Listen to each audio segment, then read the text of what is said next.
എല്ലാ പ്രേക്ഷകർക്കും പുതിയൊരു വീഡിയോയിലേക്ക് സ്വാഗതം. മമ്മൂക്ക ആരാധകരും സിനിമാ പ്രേക്ഷകരും ഏറെ നാളായി കാത്തിരിക്കുകയാണ് മമ്മൂക്കയുടെ ഏറ്റവും പുതിയ തിയേറ്റർ റിലീസിന് ഒരുങ്ങിയിരിക്കുന്ന കളങ്കാവൽ എന്ന സിനിമയുടെ ഒഫീഷ്യൽ റിലീസ് തീയതി അറിയാൻ വേണ്ടി. ഇപ്പോഴത്തെ ആ ഒരു അപ്ഡേറ്റ് ഏകദേശം കൺഫേം ആയിരിക്കുകയാണ്.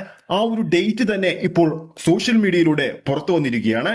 കളങ്കാവൽ എന്ന ജിതിൻ കെ ജോസ് സംവിധാനം ചെയ്തിരിക്കുന്ന ചിത്രത്തിന്റെ റിലീസ് തീയതി നമ്മൾ പ്രതീക്ഷിച്ചതുപോലെ തന്നെ ഒക്ടോബർ 9 റിപ്പോർട്ടുകൾ ഇപ്പോൾ പുറത്തു വന്നിരിക്കുന്നത്. വളരെയധികം ആകാംക്ഷയോടെ തന്നെയാണ് ഈ ഒരു ചിത്രത്തിന് വേണ്ടി സിനിമാ പ്രേക്ഷകർ കാത്തിരിക്കുന്നത്. ഓരോ വർഷവും വളരെയധികം വ്യത്യസ്തമായ കഥാപാത്രങ്ങളും സിനിമകളുമാണ് മമ്മൂക്ക തിരഞ്ഞെടുക്കാറുള്ളത്. ഈ കൊല്ലം ഒരു ബെസ്റ്റ് ആക്ടർ ലെവലിലേക്കുള്ള അദ്ദേഹത്തിന്റെ ചുവടുവെപ്പ് എന്ന നിലയിൽ തന്നെയാണ് കളങ്കാവൽ എന്ന സിനിമ പ്രേക്ഷകർ ഉറ്റുനോക്കുന്നത്. ഓരോ സിനിമ കഴിയുന്തോറും അദ്ദേഹത്തിന്റെ അഭിനയ മികവും കൂടിക്കൂടി വരികയാണ്. കളങ്കാവൽ എന്ന സിനിമയിൽ നെഗറ്റീവ് ഷെയ്ഡിലുള്ള കഥാപാത്രമായിട്ടാണ് മമ്മൂക്ക എത്തുന്നത്.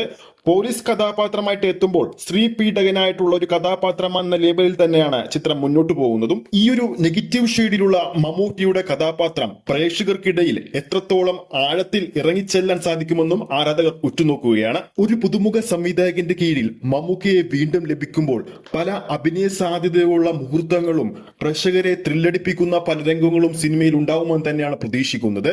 കളങ്കാവൽ എന്ന സിനിമയുടെ റിലീസ് ഇങ്ങ് അടുക്കുമ്പോൾ ചിത്രത്തിന്റെ ഒഫീഷ്യൽ ടീസറും കൂടി പ്രഖ്യാപനത്തിൽ ഒരുങ്ങാൻ പോകുകയാണ്. ഉടൻ തന്നെ ആ ഒരു ഒഫീഷ്യൽ അപ്ഡേറ്റ് കൂടി ഉണ്ടാവുമെന്നാണ് പ്രതീക്ഷിക്കുന്നത്.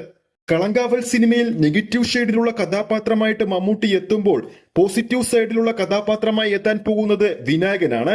നേരത്തെ വിനായകന്റെ റോള് നിശ്ചയിച്ചിരുന്നത് പൃഥ്വിരാജ് സുകുമാരനായിരുന്നു. പിന്നീട് അത് വിനായകനിലേക്ക് എത്തിച്ചേരുകയായിരുന്നു. അപ്പോൾ ആരൊക്കെയാണ് ഈ വീഡിയോ കാണുന്ന പ്രേക്ഷകരിൽ ആരൊക്കെയാണ് മമ്മൂക്കയുടെ കളങ്കാവൽ എന്ന സിനിമയ്ക്ക് വേണ്ടി കാത്തിരിക്കുന്നുണ്ടെന്ന് താഴെ കമന്റ് ചെയ്യാൻ മറക്കരുത്. ഈ ഒരു വീഡിയോ ഇഷ്ടപ്പെട്ടിട്ടുണ്ടെങ്കിൽ വീഡിയോ ലൈക്ക് ചെയ്യാനും ചാനൽ സബ്സ്ക്രൈബ് ചെയ്യുന്ന കാര്യം കൂടി പരിഗണിക്കുക. ഫേസ്ബുക്ക് പേജിലൂടെയാണ് ഈ ഒരു വീഡിയോ കാണുന്നെങ്കിൽ ഫേസ്ബുക്ക് പേജ് കൂടി ഫോളോ ചെയ്യുക. അടുത്തൊരു അപ്ഡേറ്റുമായി നമുക്ക് വീണ്ടും കാണാം.